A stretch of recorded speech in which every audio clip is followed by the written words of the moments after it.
નમસ્કાર દર્શક મિત્રો, પાવર પ્લે કાર્યક્રમમાં આપનું સ્વાગત છે। બરાબર 1000 વર્ષ પહેલા સોમનાથ મંદિર ઉપર વિદેશી હુમલાખોરોએ આક્રમણ કર્યું હતું। મુસ્લિમ શાસકોએ કરેલા એ શાસકો ત્યાં આગળ એક લૂંટારૂની ભૂમિકામાં હતા।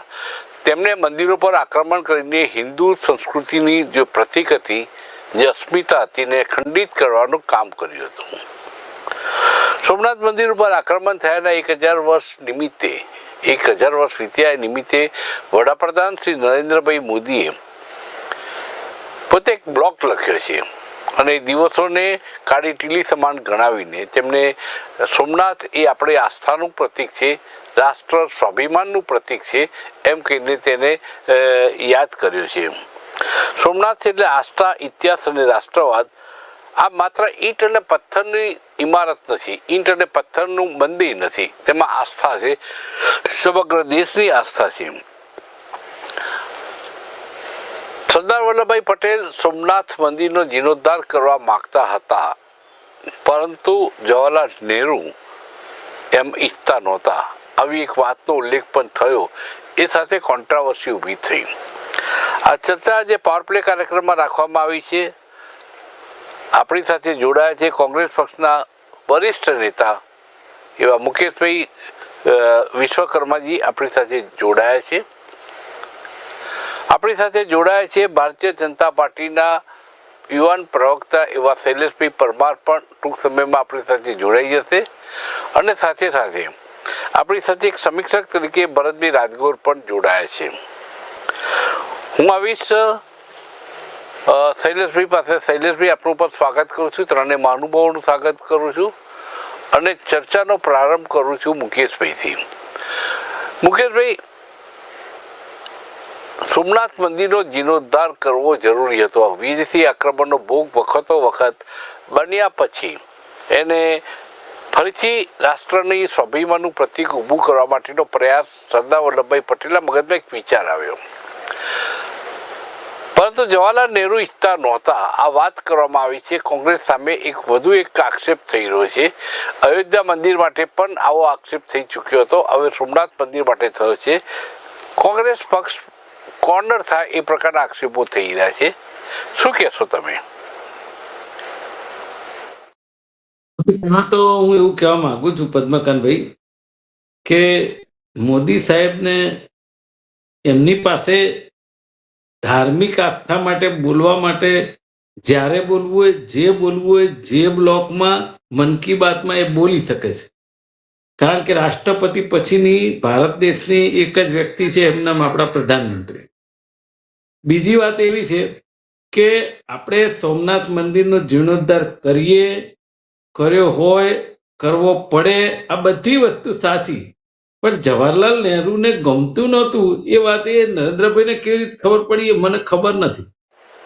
સરદાર વલ્લભભાઈ પટેલ, જવાહરલાલ નહેરુ, મહાત્મા ગાંધીજી, આ લોકો સાથે એક જાતનું ટ્યુનિંગ હતું।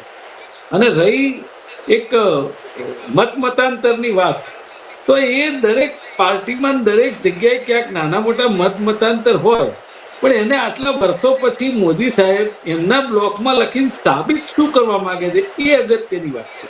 કોંગ્રેસ માટે પડકાર એવું અત્યારે કઈ મને તો કઈ લાગતું નથી કે જવાહરલાલ નહેરુજીએ ના પાડી હતી કે સોમનાથ મંદિરનો વિકાસ, એવું કદી હોય ખરું કે પંડિત જવાહરલાલ નહેરુ હતા? શું કરવા ના પાડે મને એ ખબર નથી પડતી। એટલે એ વાતની જોડે હું ક્યાંય સંમત નથી થતો। બીજી વાત એવી છે કે આજે દેશની અંદર અને આપણા ગુજરાતમાં વાત કરવા જેટલી એટલી બધી વાતો છે કે જો પ્રધાનમંત્રી શ્રી એમના બ્લોકમાં બોલે અથવા તો મન કી બાતમાં બોલે ને તો પ્રજા ખુશ થાય છે, કે જે રીતે માણસો એક કીડી મકોડાની જેમ મરી રહ્યા છે, કાયદો અને વ્યવસ્થાની સ્થિતિ ખરાબ છે, પ્રધાનમંત્રી શ્રીને ખબર નથી। જવાહરલાલ નહેરુ પુનઃનિર્માણને વ્યક્તિગત રીતે સમર્થન નહોતું, પરંતુ કારણ કે તેઓ ધર્મ અને રાજ્ય વિભાજન ઉપર ભાર મૂકતા હતા। ઇતિહાસમાં આ ઉલ્લેખ છે, એ હું વાંચું છું। બીજું કે 1947માં જુનાગઢ મુક્ત થયા બાદ સરદાર વલ્લભભાઈ પટેલ સોમનાથ મંદિરના પુનઃનિર્માણનો સંકલ્પ કર્યો હતો, પરંતુ સોમનાથ મંદિરના રાષ્ટ્રીય એટલે તેઓ માનતા હતા કે સોમનાથ મંદિર રાષ્ટ્રીય આત્મગૌરવનું પ્રતીક છે. દુર્ભાગ્યવશ 1950માં તેમનું અવસાન થતાં પૂર્ણ મંદિરના દર્શન તેઓ કરી શક્યા નહોતા. ઇતિહાસમાં ઉલ્લેખ છે. ઇતિહાસમાં ઉલ્લેખ છે, પણ હું કહું છું, ધારો કે આજની પરિસ્થિતિ આજે 2026 છે, તમે મેં કે અમિતભાઈ ચાવડાએ કે ભૂપેન્દ્રભાઈ પટેલે કે કોઈ બીએ કોઈ નિર્ણય લીધો તો એના સંજોગો જુદા હોય. એ વખતે શું હશે એ તમે હું નથી જાણતા. હું તો એટલીસ્ટ નથી, ઇતિહાસમાં ભલે લખેલું હોય, પણ એની વાત અત્યારે કરીને શું મતલબ છે એ મને નથી સમજાતું. એમ એવી તો કેટલી વાતો છે કે અટલ બિહારી વાજપેયીજી આપણા સ્વર્ગસ્થ હતા વડાપ્રધાન, પ્રમાણિક વડાપ્રધાન, આપણે સૌ એમની વાત કરીએ. એમણે ગોથાકાંડ વખતે સાલમ દરવાજા પાસે આવી અને અમદાવાદમાં નરેન્દ્રભાઈ મોદીને એવું કહ્યું હતું કે રાજા કો આપણે રાજ ધર્મ નિભાના ચાહીએ, અને એમણે બાજુમાં બેઠા બેઠા બોલે છે કે નિભાતા હે નિભાતા હે, મેં દુનિયા में जाके क्या मुंह दिखाऊंगा. સવાલ એ છે કે નરેન્દ્રભાઈના સંદર્ભમાં અટલજીએ વાત કરી હતી એવું આપણે માની લઈએ એ કેટલે અંશે એટલે એ યોગ્ય નથી. મુદ્દો એ છે કે ઇતિહાસમાં જે ઉલ્લેખ થશે, આવનારા સમયમાં ઇતિહાસ લખાશે, અત્યારે જે લખાયો છે, અત્યારે જે વાતનો ઉલ્લેખ છે, ભરતભાઈ રાજગોરને હું કહીશ કે સામાન્ય રીતે કોઈ પણ આપણે ધર્મ નિરપેક્ષ દેશ છે, બંધારણમાં ઉલ્લેખ છે, સરકાર ક્યારેય કોઈ મંદિર, મસ્જિદ કે ચર્ચનું નિર્માણ કરતું હોતું નથી. આના માટે એક ટ્રસ્ટ બનાવવામાં આવે છે અને શ્રી સોમનાથ ટ્રસ્ટ બનાવવામાં આવ્યું હતું અને સરકાર સીધી રીતે ન આપી શકે, પરંતુ આ રીતે ટ્રસ્ટ દ્વારા એટલે જે સોમનાથ ટ્રસ્ટ બન્યું અને તેમાં કમા મુનશી એને લીડ કરતા હતા. કમા મુનશીએ પછી સરદાર વલ્લભભાઈ પટેલના અવસાન બાદ તેમણે એ સોમનાથ ટ્રસ્ટનું અને સોમનાથ મંદિરના નિર્માણનું કામ વ્યવસ્થિત રીતે પાર પાડ્યું. સોમનાથ ટ્રસ્ટ પછી એ જ રીતે અયોધ્યા મંદિરમાં પણ સરકારે અયોધ્યા મંદિરનું ટ્રસ્ટ બનાવ્યું છે અને અયોધ્યા મંદિરના ટ્રસ્ટને આગળ કરીને મંદિર બનાવવામાં આવ્યું. સરકાર સીધો હસ્તક્ષેપ નથી કર્યો. તો એનો અર્થ થાય કે નહીં કે નરેન્દ્રભાઈએ નથી ઈચ્છતા અયોધ્યા મંદિર, એવું હતું જ નહીં. પોતે મંદિરના પહેલી ઈંટ મુકાઈ ત્યારથી છેલ્લે એમણે ઘુમ્મટ ઉપર ધજા ફરકાવી ત્યાં સુધી નરેન્દ્રભાઈનો એક્ટિવ રોલ રહ્યો હતો. જવાહરલાલ નહેરુ આવો એક્ટિવ રોલ ભજવી શક્યા હોત જે રીતે નરેન્દ્રભાઈએ અયોધ્યામાં રામ મંદિરના નિર્માણમાં પોતાનો ફાળો આપ્યો, ભલે ટ્રસ્ટ બનાવે છે, પોઝિટિવ ફાળો આપ્યો, એવું કેમ નહીં થયું? એ સોમનાથ મંદિરના મુદ્દા પર વારંવાર જવાહરલાલ નહેરુની ટીકા કેમ થતી રહી છે? પદ્મનાથભાઈ, હું જ્યારે આ મુદ્દા વિશે વિચારું છું ત્યારે મને સૌથી પહેલું એક જે હતું કે શરૂઆતના સમયમાં દેશ આપણો આઝાદ થયો ત્યારે સોકોલ્ડ વિકસિત લોકો એટલે વિચારશીલ લોકો જાણે કહેવાતા વિચારશીલ અને શિક્ષિત લોકો એ અથવા તો અતિ શિક્ષિત લોકો એમ ગણવા પડે, કારણ કે આપણે બધા તો ત્યારે ઘણા બધા દેશના બાકીના નાગરિકો સાવ પછાત હતા. નાગરિકો તો ગણવા અઘરા છે, લગભગ આપણને પ્રજા ગણીને ચાલતા હતા બધા.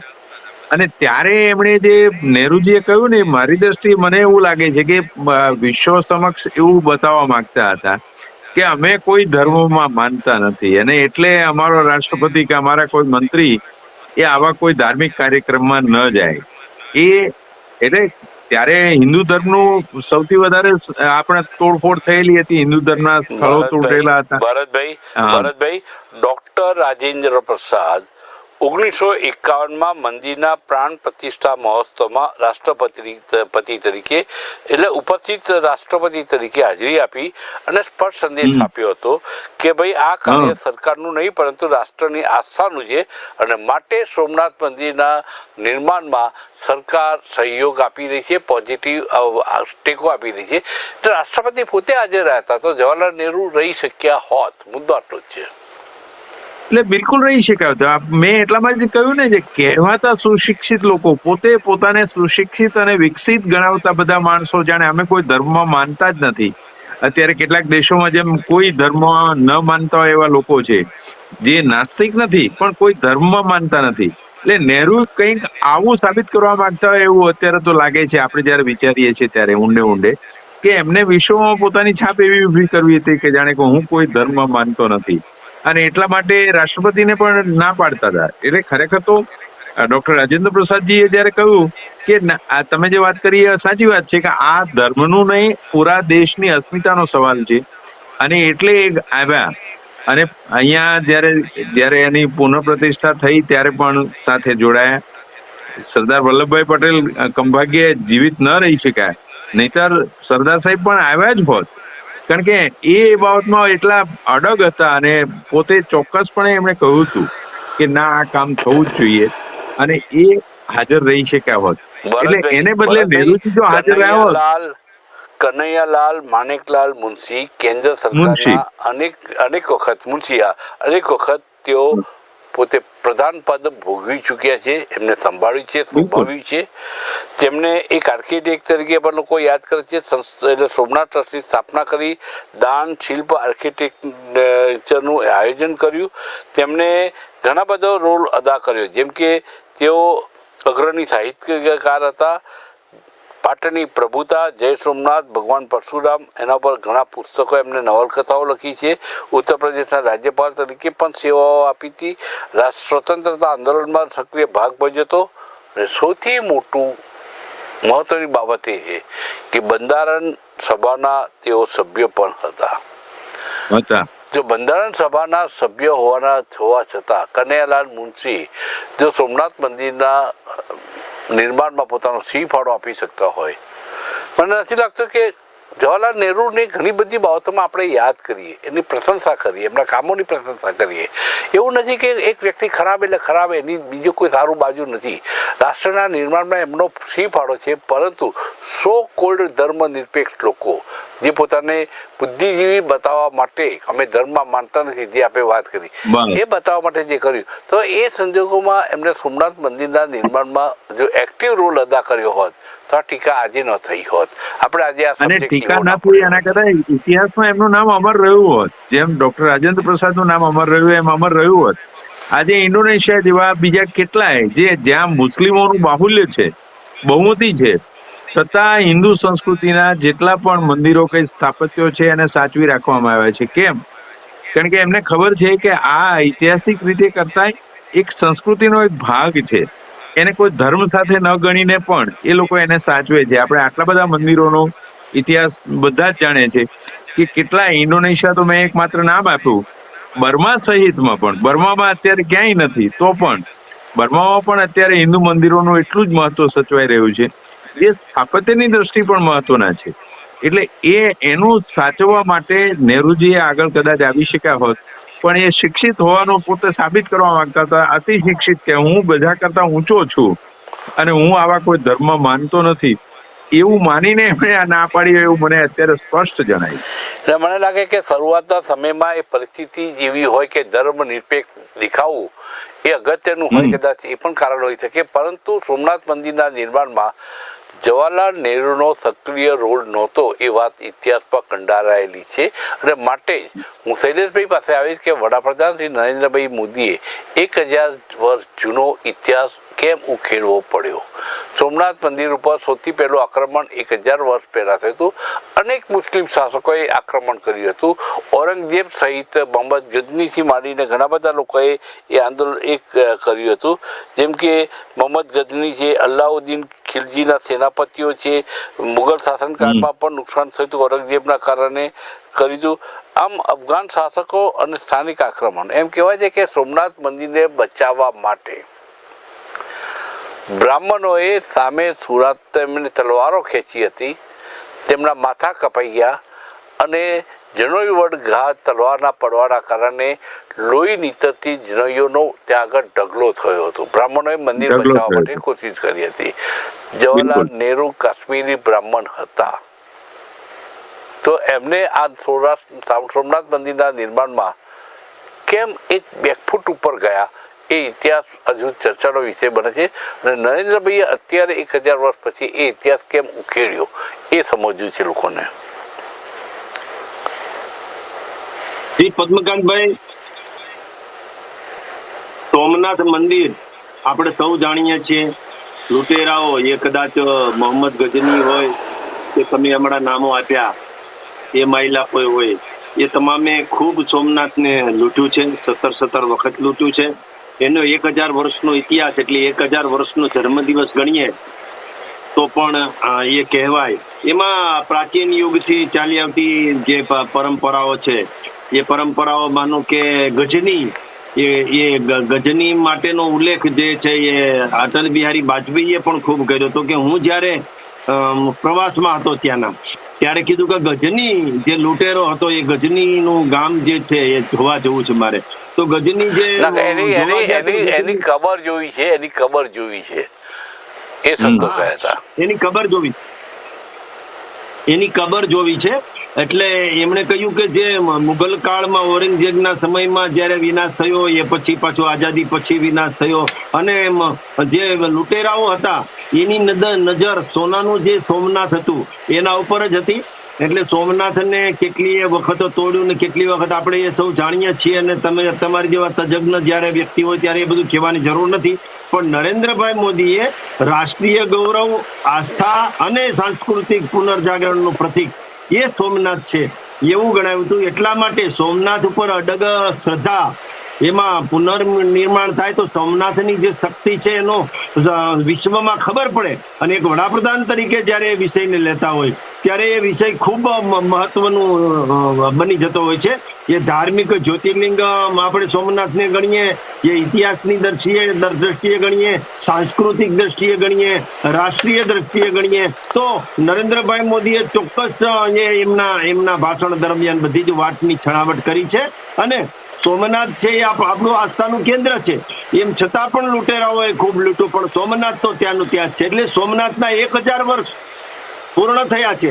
એની ઉજવણી કહ્યું તો ઉજવણી, અને સોમનાથના 1000 વર્ષમાં એમને કેટલાય લૂંટેરાઓએ મોહમ્મદ ગજની, મોહમ્મદ તગલક ને આ તમામ લોકોએ લૂંટવાના પ્રયાસો કર્યા. પણ મને એ નથી સમજાતું કે એ ત્યાંથી નીકળે અને કેટલાય મંદિરો વચમાં આવે પણ એકેય મંદિરને એ લૂંટે નહીં, સોમનાથને જ લૂંટે. એના હાર્દમાં પણ કંઈક છુપાયેલું છે કે સોમનાથના મંદિરને જ કેમ લૂંટતા હતા. ખાલી સોનાનું હતું એ બાબત જુદી છે. બીજા પણ મંદિરોમાં સોનું નીકળે એમ હતું, પણ સોમનાથના બીજા મંદિરો પણ તોડ્યા છે.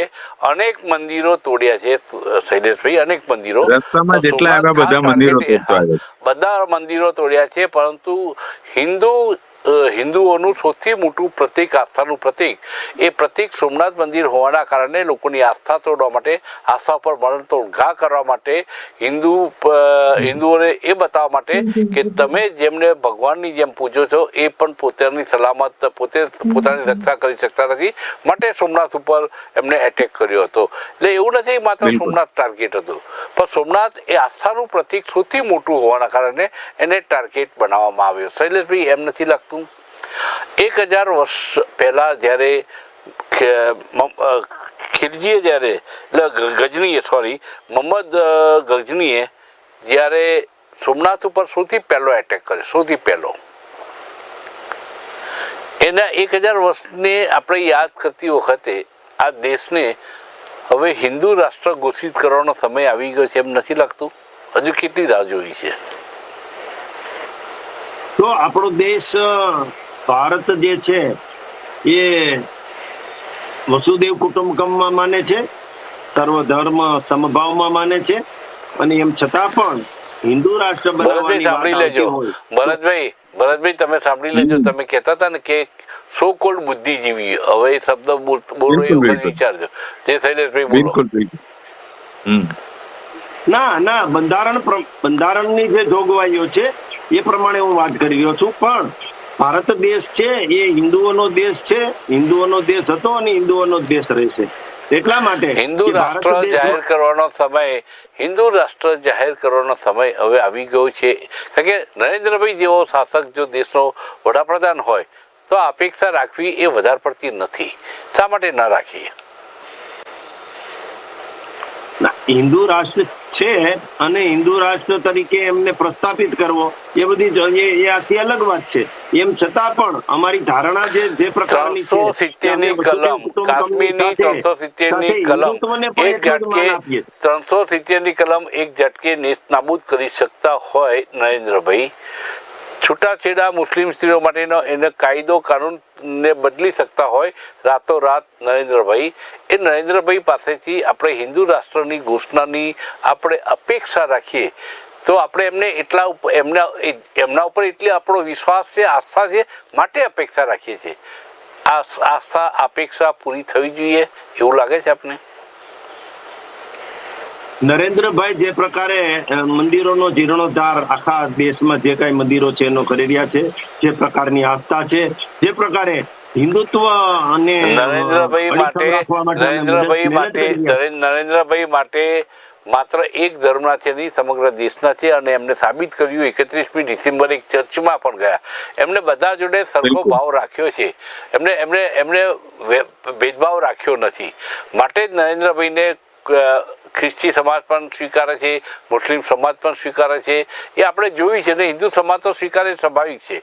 પરંતુ હવે હું આવીશ મુકેશભાઈ કે નરેન્દ્રભાઈએ 1000 વર્ષ પહેલાંની ઘટના યાદ રાખી અને એમને એ યાદ કરી, બ્લોક લખ્યો.